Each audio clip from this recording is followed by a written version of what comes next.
Good afternoon, and thanks for joining us here on Midday Kentucky. Troy's still taking some well-deserved time off, so we're lucky to have David joining us at the table again today. How are you? I'm doing great. Loved hanging out with you wonderful ladies, and gotten to hang out with Katie a little bit this morning on Good Day, and that was awesome. Yeah, that was a lot of fun, heading out, teaming up for a live shot. David was stealing the show. He's a real on-camera personality now. Imagine that. Just getting to hang out with you all makes me look good. So you make us look good, David. You make us look good. These compliments can keep going.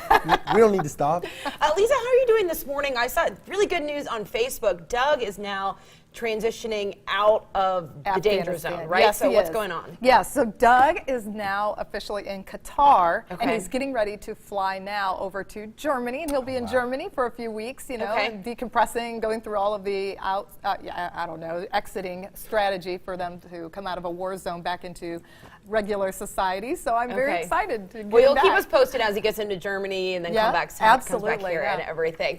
Well, we do have some other good news to share with you. This Friday, Midday Kentucky will be out live at the Kentucky Horse Park for the Bluegrass Rockin' Rodeo. That is so cool. Be sure to join us. It's going to be so much fun. We'll have everything from rodeo clowns to live country music. We're even sending Amber out there from the evening, so she is a big horse person. She knows all about the rodeo and everything. So we're going to be having so much fun out there. To get to be a part of this is so cool. I know. I can't wait either. Do you have your garb ready for the? Are you ready? All day, every day. I'm ready. I've got it in the car. Let's go. Troy had me ready for this like weeks ago. I got some little cowboy boots ready to go. Are you going to ride a horse?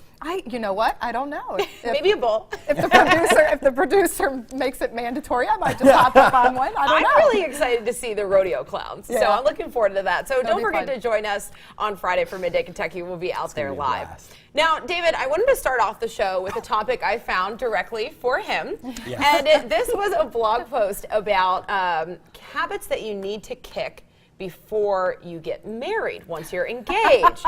And David, when are you getting married now? You're walking through that right now. June 2nd, we are getting ready. It is all happening very fast. Yes. We're getting pictures done next week. So, that makes it real. That's official. Yeah. So, sending those save the dates out, things like that. I mean, guys, it is wild. But yeah, I need you to give me these habits so I can get my game face on for it. Do you think you have any bad behavior we need to correct? I think I could get a lot. Let me answer that for you. Yeah, I was like, I think if she could just get me trained on being cleaner, I think she would love that. Well, let's see if you need to break any of these habits. The first one, it says expecting your partner to read your mind. Oh, we got that. I'm so good at that. I will finish sentences. Okay, all right. Well, I'll read through a couple of these. Trying to make your partner jealous, constantly asking your partner if they love you, playing the blame game, and threatening to leave when the going gets tough. Do you think any of these you need to work on before you tie the knot? For me personally, those are amateur. Okay, we've been together 10 years, guys. Yeah, so I'm thinking, do you think it's because you've been together for so long? I do. I think, she got me whipped in shape a long time ago. Because Good for you, Brady. she's an attorney. She's a tough girl. She's not going to put up with that. So that whole jealousy thing, Brandy is cool cucumber. But, I do think, I think, guys, listen, she has got me pretty well trained, okay? I've learned not to she had to test you out for 10 years to see make if sure you were going to get rid of those bad habits. That's right. Yeah. Hey, sweetie, if I don't, I will get better. So I'm taking notes. All right. I'm taking You're some willing. notes. Well, Lisa, what do you think? I know early on in the relationship, I think it's easy to fall into some of those things, like trying to make your partner jealous, not even in a really negative way. It could be subconsciously. You just want to show them, you know, you have your own independent life, and you're trying to make them desire you. I don't know. What do you think? Yeah, the jealousy thing, that was nipped in the bud pretty early before we even got married. And any others? And the blame game I thought was an interesting one, because that does rear its ugly head throughout your marriage. And so that's something that, if that's a habit you have, definitely, I would recommend getting rid of that one. Well, so then I have to ask, as the only one here at the table that's been married for so long, and do you think that it's possible to get rid of the blame game before you get married, or is that just something you have to deal with? You know what? Honestly, y'all know. Okay, all right. Okay, so the habit's already there, and I know that James Stillwell's over there going, I think you might be able to. I don't know, we'll talk about it later. But I think that, some of these things, might be in more full force when you first get married, or when you're first together. But as long as you talk about it, that's the key, is talking about these things ahead of time before you do bring it into the marriage. But even if it's a problem before the marriage, counseling is always a good thing to go to if it's something that serious. Right. You know, if it's the little things, sometimes you just gotta, grin and bear it. Sometimes. But you don't think anything on that list is a deal breaker? You think just talking about it would be fine? I think talking about it and both parties making an effort to change. Okay. That's the key. If you say something and it continues on, that's a really bad sign. But Katie, I do think you brought up like a key point with the blame game. You know, I think that is one of those things where so many times you can say, well, you didn't do this, or you did that, or I'm doing this, so blah, blah, blah. But I think the big picture is that you really, in a relationship, you've got to be more concerned with what you're putting into it. You know, I do like the one where, because I've seen this with some friends where they're just so ready, like the going gets a little tough, maybe something's going on, and they're like, I'm out. Yeah. You know, I thought that was a really good one. Like, you've got to learn to, if you're really going to be committed to this person, stick with them through some of the tough times. Right. And I know a lot of people say that once they get married, there's never been any threat of leaving. Do you guys pretty much have that as a rule that prevent fights? Yeah, I mean, we don't. I mean, you know, I think that you have to kind of know yourself too. If your temper is really bad, you might want to take a break, a little time out per se, you know, an adult time out. But but circle back to it and talk about it. You know, Doug and I we don't like to go to bed at night angry with each other. That's just kind of a rule of thumb in our marriage. We just talk it out no matter what. So. All right. Well, lesson of the day: talk it out and it will be okay. From Lisa. Most successful one here on the table. I like it. Yeah, we're taking notes. Well, up next we have, David, a topic you brought in today. This is something that you've dealt with in your family recently, and you're giving us some tips of things we need to take care of. You know, with the busyness of everyday life, sometimes being prepared for those unexpected things, such as like death, which is something my family had to go through with my grandmother. I wanted to bring this to people's attention when I found this article, because if something happens to you and suddenly you're out of the picture, you want to leave your family in the best position. So we just wanted to talk about some of the documents you need to go ahead and get in order in case anything were to happen on later in life. So one of the first things I really want to push is getting a will taken care of. With your will, you know, you want to choose an executor to spell out your final wishes and how you want your estate to be distributed.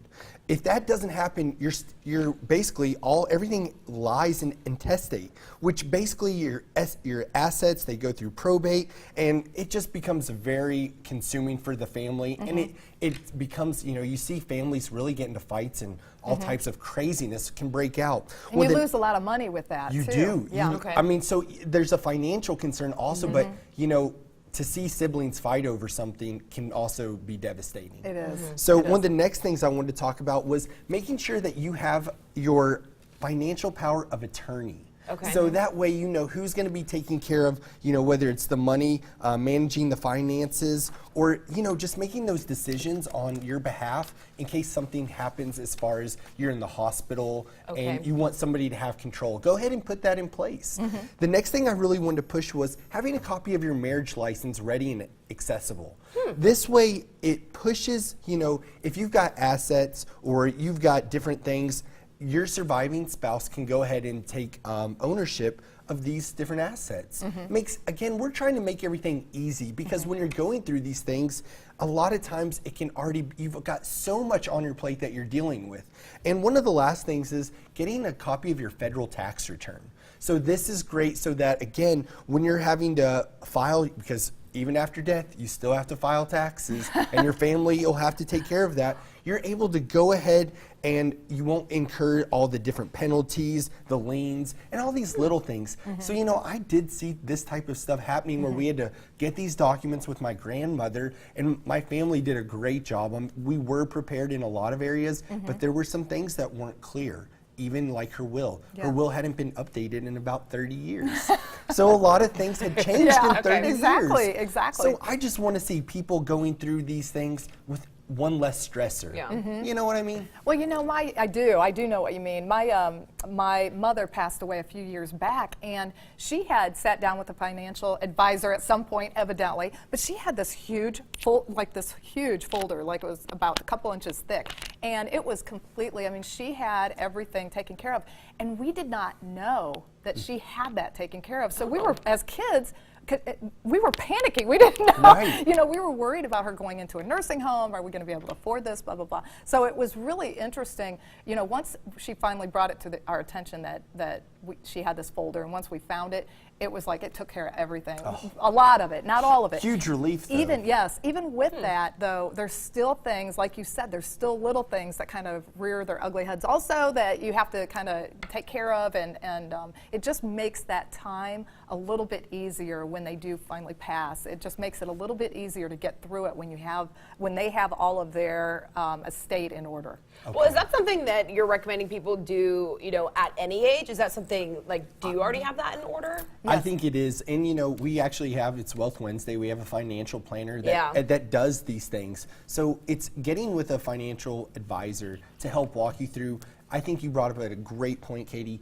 Do this immediately. Do this for yourself. If you have family, if you have really people that depend on you, that's when you know you need to do it. Mm-hmm. Mm-hmm. Yeah, absolutely. Yeah, especially with Doug going to Afghanistan, we had to make sure we had everything in order, tidied up, and we have folders. It's all ready to go. So. All right. Well, again, you said it's a Wealth Wednesday, so we have some saving tips coming up here in your next break. But we have another topic that Lisa you brought in, and it's research is showing that broken hearts. Yes. It really affects your health. Tell us about that.